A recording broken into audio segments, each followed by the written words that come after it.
Okay, so Tokyo Ghoul pisses me off. I really loved the show at first, but then they came out with Tokyo Ghoul Re.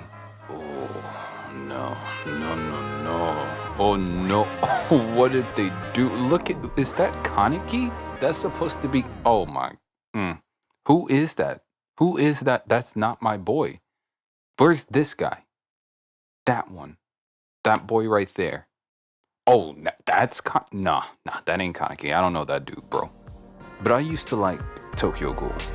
Tokyo Ghoul had a lot of cool characters. It had short-haired purple girl, long-haired purple girl, guy with short purple hair. There's a lot of purple-haired people in Tokyo Ghoul, but they also had blonde-haired boy.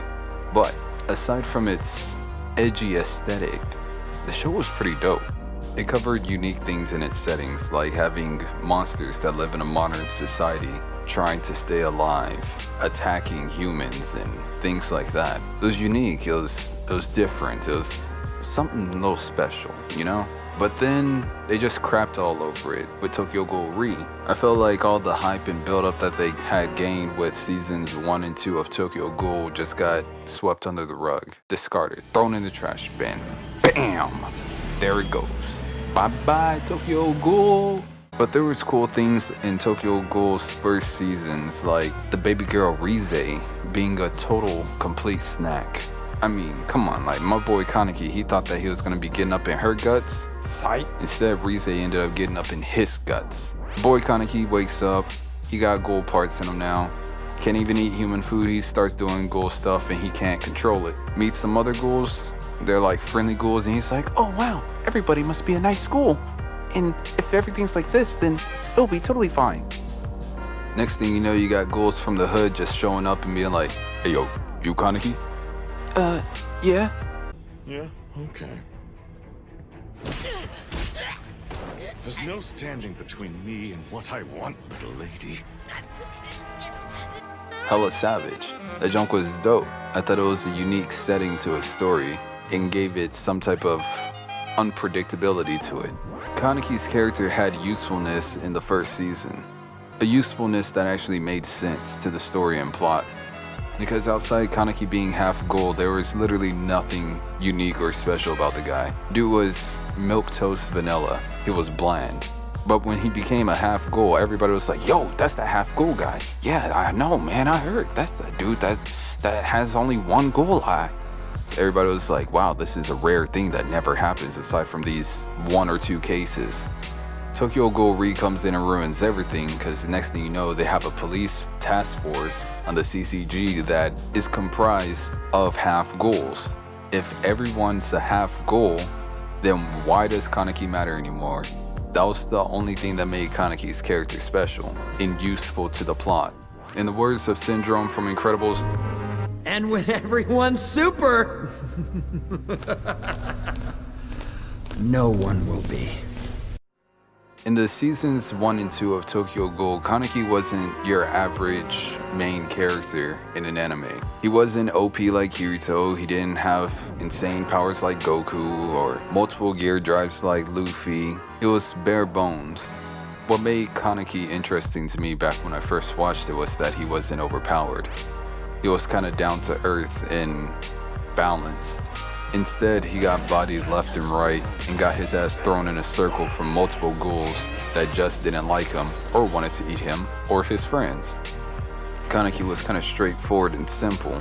He had his own beliefs and morals, and they were enough to progress the story and the plot. Of course, the supporting cast did a lot of the heavy lifting given that Kaneki was basically milquetoast and water, but he was still an interesting character to follow. Having him dealing with becoming a ghoul and also dealing with hearing Rize or let her take control over him completely, things like that. I thought it was interesting to see how a normal person would handle going through some traumatic stuff like he did. But then Tokyo Ghoul Re happened. There was just so much wrong with both of those seasons. There's a lot of build-up that Kaneki would return to his normal self, but a lot of it fell flat because he only turned back to his normal self at the very end. But it felt anticlimactic.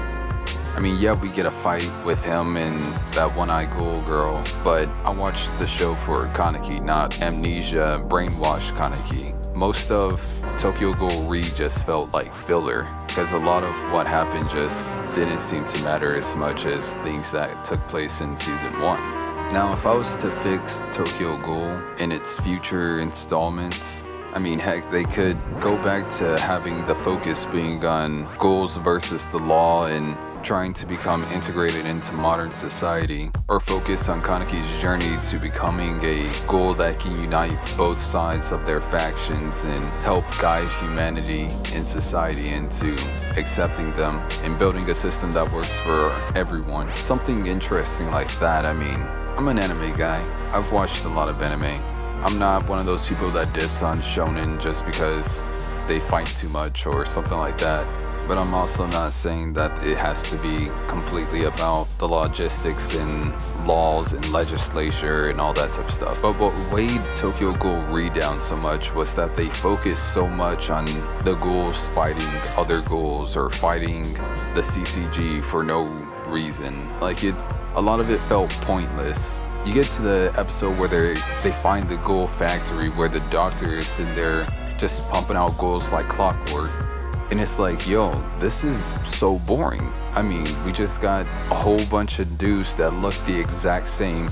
I mean, if you were to look at that scene, you would see that almost every single man-made ghoul in that factory had the exact same face, body template. Like they were just reusing assets. It looked really lazy and it looked really stupid. Now, I'm not saying that the show couldn't have been about them fighting the cops or anything, but it stopped being about the blurred line and morality. There's a lot of subtext in the first season about right and wrong from the point of view of the monsters and the ghouls that have to eat people to stay alive. That stuff was interesting.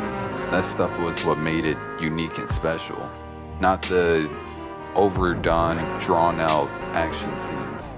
Though some of them that were in Tokyo Ghoul Re were decent, a lot of them felt unnecessary. It felt pointless because it was like, what are you really fighting for? There's so many other things that could have been covered or talked about in the show. At some point, if they make a new season or put out more chapters for the manga and all that stuff, I might check it out. But right now, given where Tokyo Ghoul is at currently, it's not seeming all that likely for me.